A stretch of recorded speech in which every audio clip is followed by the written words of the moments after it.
lahir 361 tak. Udah 361 tahun selepas salaf itu.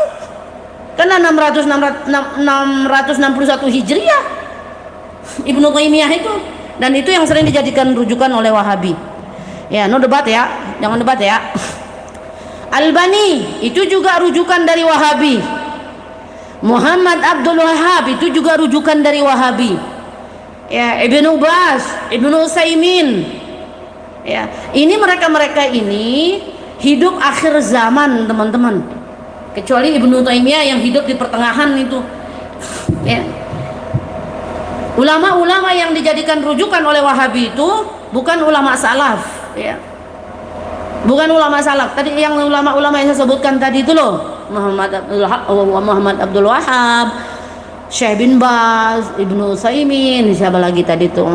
Apalagi Ibnu Taimiyah. Coba lihat rujukan mereka, kan pasti itu dikit-dikit itu rujukannya. Ya. Dalam hal apapun. Padahal ulama-ulama kita ini ya Syekh Utsaimin rahimahullah taala, Syekh bin Baz, ya Muhammad Abdul Wahhab, Albani, itu mereka hidup akhir zaman, ya. Jadi tak seorang pun imam-imam rujukan Wahabi Salafi ini memang dari ulama salaf, ya. Maka terkadang banyak, terutama anak-anak muda ya, nggak nutup kemungkinan juga orang-orang tua terkecoh ya. Karena melihat salafnya, padahal itu Wahabi butah taklid butah ya dengan ulama akhir ya. Tapi kencang bannernya mulia dengan manhaj salaf. Jangan terkecoh manhaj salaf yang mana di situ. Manhaj salafnya Wahabi, bukan manhaj salaf ulama salafus saleh, bukan ya. Karena mereka teramat jauh dari zaman salaf yang menjadi rujukan ulama-ulamanya itu. Ya, tapi memang sungguh aneh sih kalau hari ini banyak Wahabi yang menggelar dirinya salafi. Maka kita sebagai penuntut ilmu harus paham salafinya yang mana. Salafinya Wahabi, bukan salafinya pengikut ulama salaf. Itu yang harus dipahami ya. Kira-kira begitu sudah tentang karena ada yang bertanya. Kalau tidak bertanya tidak saya jawab. Karena saya paling nggak terlalu suka bahas yang, lebih baik kita bahas tentang yang lain-lain aja gitu ya. Karena saya tahu kan pasti banyak pihak yang nggak nerima sih kalau bahas itu ya. Kalau ada pertanyaan saya jawab lagi ya. Yang bisa saya detek dari sini yang di TikTok ya. Kalau yang di YT nggak bisa. Karena saya harus lihat, cuman saya tidak mau lihat kamera YouTube dulu ya, karena saya hanya menerima pertanyaan dari YouTube itu kalau sudah di copy paste oleh admin. Karena di YouTube lumayan parah ya, yang benci Wahabi itu Syiah katanya, dia bilang. Dengar baik-baik ya, Syiah itu bukan Islam guys. Tuh, udah saya jawab ya. Syiah itu bukan Islam, nggak ada urusan dengan kami. Dah, itu yang di TikTok. Wahabi mulai kepanasan. Saya hanya menjawab pertanyaan saja. Ya, kalau Wahabi kepanasan wajar lah ya. Lanjutkan Ustazah. Rame nanti kalau dilanjutin lagi nih. Oh bahaya ini. Bahaya ini. Ada aja yang komen di TikTok ini. Lanjutkan Ustazah katanya. Rame lagi nanti tuh, sering bahas masalah Wahabi ya. Memang Wahabi nggak pernah mau terima dia kalau dibilang bukan pengikut ulama salaf, itu nggak pernah bisa terima, mau sampai kapanpun. Cuman banyak pengikutnya yang memang sedikit agak kurang jelas lah ya. Kenapa? Harusnya pengikutnya lah yang paham gitu kan. Salaf yang dimaksud di situ bukan salaf ulama salafus saleh. Salaf itu di situ salafnya Wahabi. Ya, pengikut taklid dengan Syekh bin Baz, Ibnu Utsaimin ya. Maka yang sebenarnya yang layak dikatakan salaf tuh ya pengikut orang-orang yang bermadhab. Karena orang-orang bermadhab ini mengikut ulama salafus saleh. Ada Hanafi, Maliki, Syafi'i, Hambali di situ. Sementara orang-orang Wahabi anti bermadhab mereka. Ya, sangat anti bermadhab, nggak mau bermadhab. Bahkan ada yang ekstrimnya Wahabi itu anti katanya, anti Wahabi, anti madhab. Tapi ada yang sedikit moderat biasanya. Ini pengalaman saya ya, puluhan tahun ini kenal mereka gitu. Karena saya sering diskusi sama ummahatnya. Dia bilang, saya nggak bermadzhab Umi.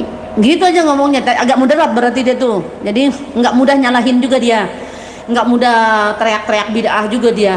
Ya, tapi kalau yang ekstrim itu, ya itu yang dikit-dikit bid'ah, gitu. Kafir gitu. Nah, itu khawarij itu. Apa bedanya Umi dengan Wahabi? Podoai. Kayaknya hati-hati ya, jaga anak kita dari akidah Wahabi ini, ya, karena mengerikan ya. Makanya kalau cari guru itu saya selalu katakan cari guru itu kenali akidahnya apa dulu gitu kan ya. Karena kalau Wahabi itu kan memang dia bukan akidah Aswaja gitu kan. Nah mereka menuduh kita tuh Syiah katanya. Kalian tidak usah kaget kalau ada Wahabi itu suka nuduh kita tuh orang-orang Aswaja itu dituduhnya Syiah sama orang Wahabi. Nggak usah kaget ya. Karena memang senjata mereka tuh cuma itu doang gitu. Kalau nggak bid'ah, Syiah, nah, itu senjata mereka tuh. Jadi nggak usah kaget lah ya.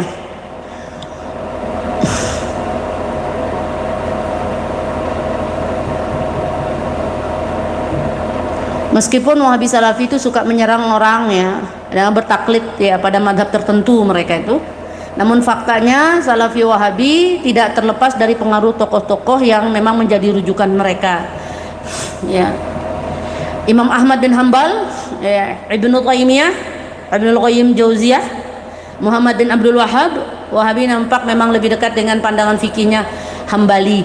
Tapi kalau kita mau ngulik lebih jauh lagi, terutama tentang akidah ya, Wahabi ini tidak mengikuti akidahnya Imam Ahmad bin Hambal.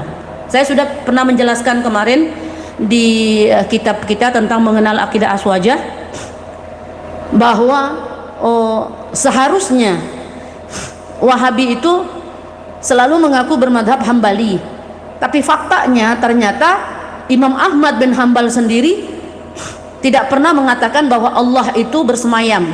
Kalau kita bicara tentang urusan asma wa sifatnya ya, kita bisa membuktikan beberapa ulama dari kalangan Imam Ahmad bin Hambal sebagai pendiri madhab akidah Atsari yang selalu diklaim oleh orang-orang Wahabi. Ya, orang-orang Wahabi itu sendiri mengikuti pendapat daripada Ibnu Taimiyah ya, dan lain-lain ya, yang biasa dipakai oleh mereka. Dan memang kenapa orang-orang Wahabi itu mengatakan bahwa dalam memaknai ayat Ar-Rahmanu 'alal 'arsy istawa itu kita tidak bicara tentang arti ya. Kalau artinya memang semua sepakat ya, kalau tentang arti, karena beda arti dengan memaknai teman-teman ya, beda arti dengan memaknai. Arti ya arti, memaknai. Misalnya yadullahi fawqa aydihim, tangan-tangan Allah di atas tangan mereka. Nah, sepanjang pengalaman saya dengan ummahat waktu itu ya, tahun berapa, 90-an kalau nggak salah ya, pernah diskusi masalah itu sama beliau gitu. Mereka mengatakan bahwa Allah punya tangan, sementara dari kalangan Imam Ahmad bin Hambal sendiri sebagai pendiri daripada madhab akidah Ats-Tsariyah, bukan Asy'ariyah tapi Ats-Tsariyah ya, karena di dalam madhab itu, madhab Aswaja itu, madhab akidah Aswaja itu ada 3 madhab: Asy'ariyah, Maturidiyah, Atsari. Nah, yang madhab Atsari inilah yang didirikan oleh Imam Ahmad bin Hambal. Dan banyak Wahabi, jangan kepanasan Wahabi ya, saya hanya menjelaskan saja. Harusnya kalian bangga dong jadi Wahabi. Kami aja jadi Aswaja bangga kok, walaupun dibilang kami Syiah. Biarin aja kau bilang Syiah, kami Syiah bukan Islam ya. Itulah orang-orang Wahabi memang nggak mau dia tidak terima dia dibilang Wahabi. Kalau nggak terima Wahabi, taubat dari Wahabi. Makanya ya, jadi banyak dari kalangan Wahabi itu mengaku bahwa mereka bermadhab Hambali ya, baik itu secara fikih, secara otomatis juga bermadhab akidahnya. Berarti karena Imam Ahmad bin Hambal ini pendiri daripada imam madhab dan imam akidah madhab akidah dan madhab fikih juga. Kalau secara akidah kan yang didirikan oleh Imam Ahmad bin Hambal ini namanya madhab Atsari. Kalau secara fikih namanya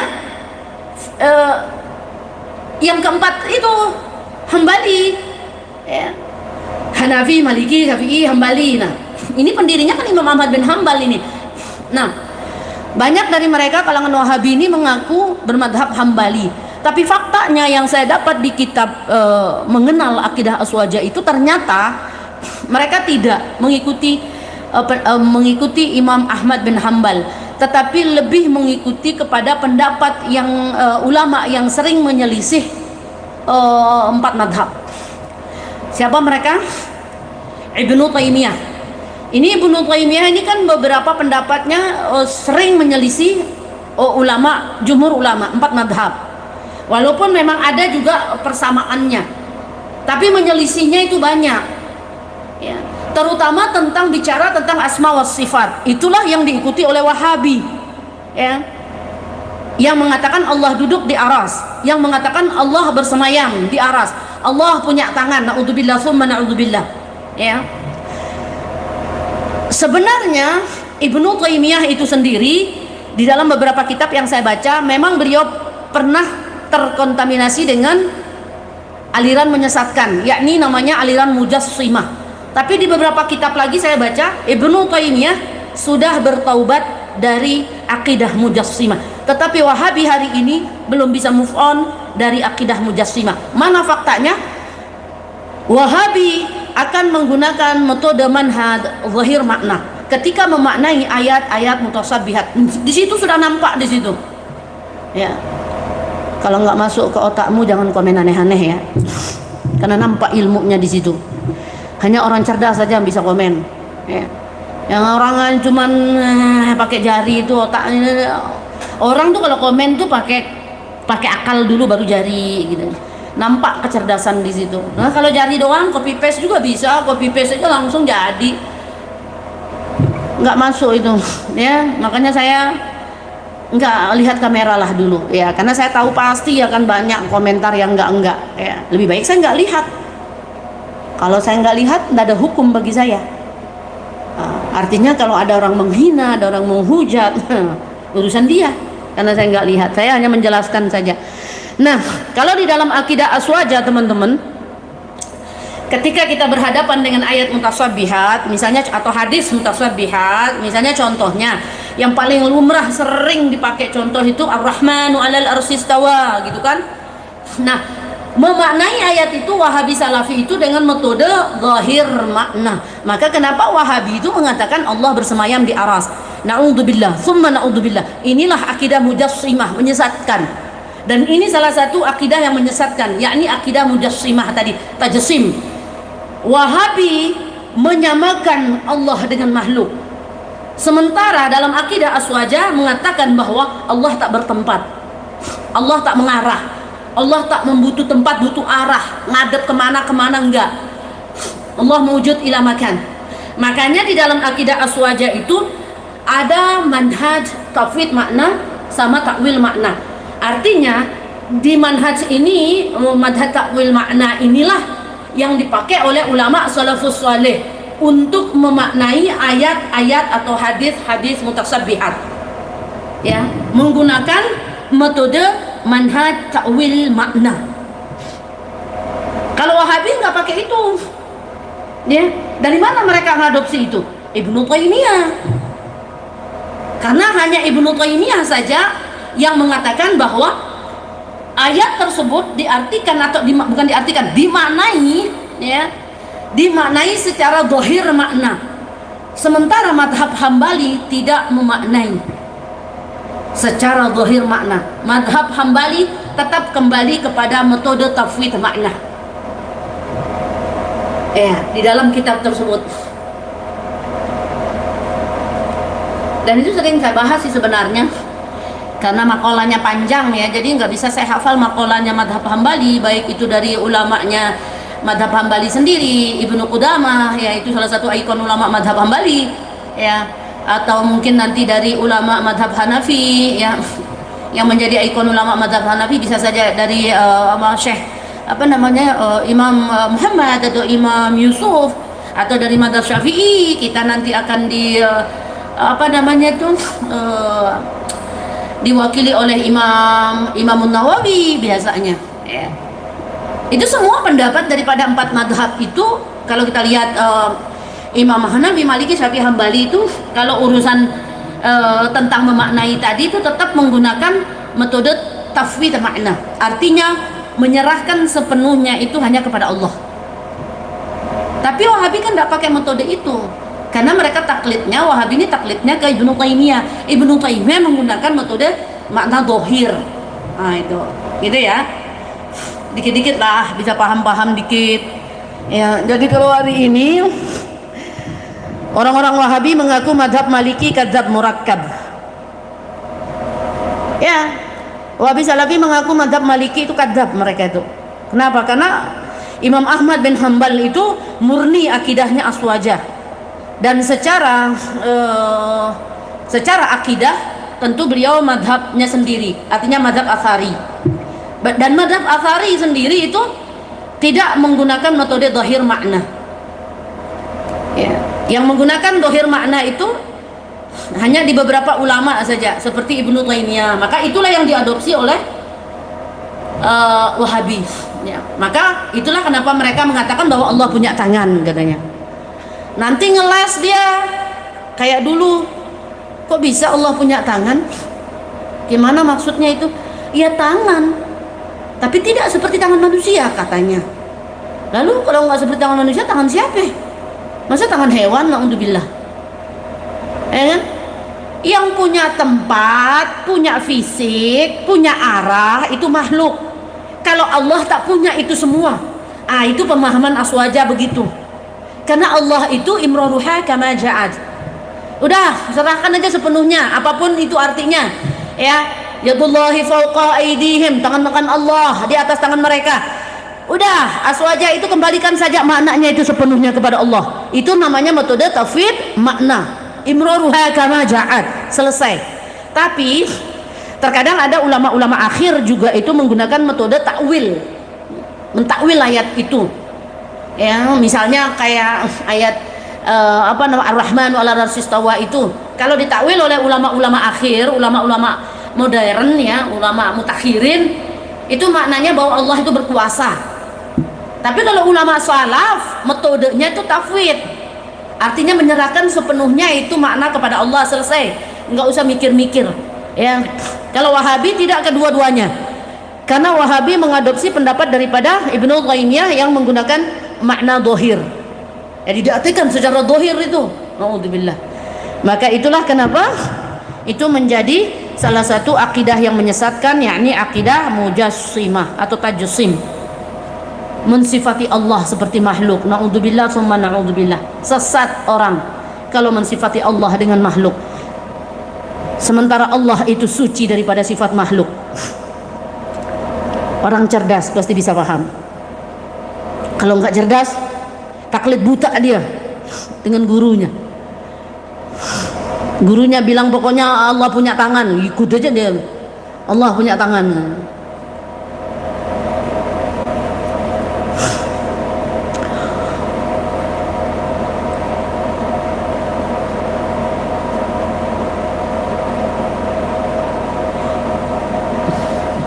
Suci dari 6 arah, insyaallah.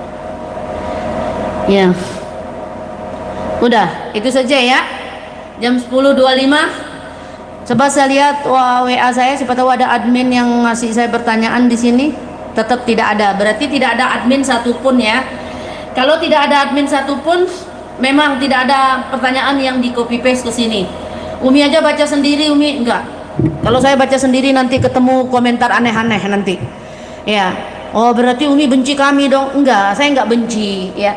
Orang menjauh dari kita itu bukan berarti membenci, tapi itulah cara untuk menjaga hati teman-teman, ya kan? Jadi saya nggak mau ngelihat ke kamera ya. Saya hanya ngelihat ke sini, tapi di sini nggak ada. Tuh hanya pertanyaan kemarin saja ini adminnya, berarti adminnya nggak hadir. Tuh pertanyaan kemarin doang ini. Pertanyaan kemarin ada sih yang sudah dijawab, ada yang belum dijawab karena kemarin waktunya ya.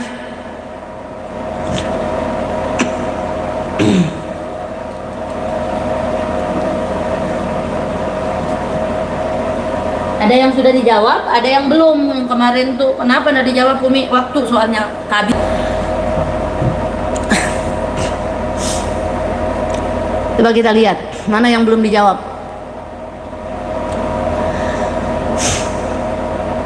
Yang ini udah kayaknya. Umi madhab Syafi'i. Umi mau tanya kalau dalam madhab Syafi'i 2 kulah itu ukuran metriknya berapa? Oh ini udah dijawab kemarin ya. Khulu tapi suami menolak untuk khulu itu sudah dijawab juga kemarin. Tapi ada yang belum dijawab loh. Mana dia? Kemarin udah saya checklist, sudah saya tandain.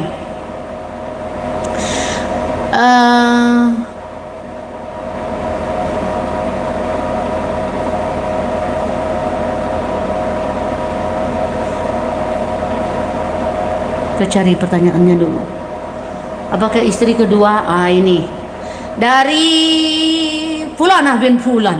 Nggak tahu nih namanya. Soalnya pakai MQN ya. MQN Mart.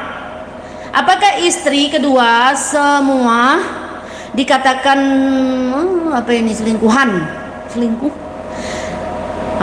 Apakah bercerai itu lebih baik setelah menikah menjadi istri kedua? Mengalah, maksudnya dia mau mengalah istri kedua nih, supaya istri pertama merasa bahagia walaupun suami menolak. Jadi istri kedua udah ngerebut istri orang, udah ngerebut suami orang, jadi istri kedua selingkuh lagi pula dari awal. Sekarang membalik fakta lagi. Inilah orang model begini nih. Payah ini. Kenapa ndak dari dulu aja, Bu? Kau tolak suami orang itu, kau jadi istri kedua. Kenapa baru sekarang? Umi ngomong sama siapa? Omong sama yang nanya. Ini sebenarnya pertanyaan kemarin ini soalnya kemarin ada admin. Jadi di copy paste dari situ dikirim ke WA saya. Karena admin nggak membolehkan saya baca komentar. Kenapa nggak boleh baca komentar? Banyak komentar aneh-aneh. Ya, jadi admin nggak ngebolehin saya. Tapi cuma hari ini hari Ahad. Jadi admin nggak naik, nggak ada admin hari ini. 4-4-nya nggak ada tuh orang. Pergi kali, ada cara. Ya, jadi saya baca pertanyaan kemarin saja yang sudah di copy paste dari YouTube ini ke sini. Ada yang dari YouTube, ada yang dari TikTok juga. Ini ceritanya yang bertanya, apakah istri kedua semua dikatakan selingkuhan? Belum tentu. Kalau istri kedua itu menikah dengan cara yang benar, istri pertama nikah sah resmi negara, istri kedua nikah sah resmi negara, istri kedua bukan selingkuhan. Karena sama-sama. Ini yang dikatakan selingkuhan itu kalau kamu jadi istri kedua merusak rumah tangga orang lain. Nikah diam-diam dengan suami orang. Ada hati yang terzolimi di sana. Ada anak yang tidak keruan perasaannya. Maka istri kedua ini dikatakan selingkuh. Iya itu betul. Ya, karena apa? Istri pertama nggak tahu itu, dan itu melakukan perzinahan lagi dari awal. Lalu lanjutannya, apakah bercerai lebih baik setelah menikah menjadi istri kedua? Mengalah dan supaya istri pertama merasa bahagia. Sekarang baru kamu pikirkan kebahagiaan istri pertama? Kemarin-kemarin kemana aja, Bu? Untung tak kenal orangnya ini. Kemarin-kemarin kemana aja, Bu? Baru mikirin kebahagiaan istri pertama setelah kamu sah ngambil suami orang. Marah Umi, kenapa pula Umi? Enggak marah, suara saja yang kayak gini. Ya, lagian ini baru sekarang minta cerai. Kok pikir cerai itu gampang apa? Apalagi itu suamimu menolak, walau suami menolak katanya pertanyaannya. Lain kali enggak mau lah pun nanya saya lagi sama Umi, katanya. Pasti gitu dia, kapok dia nanya sama saya. Soalnya Umi marah-marah katanya.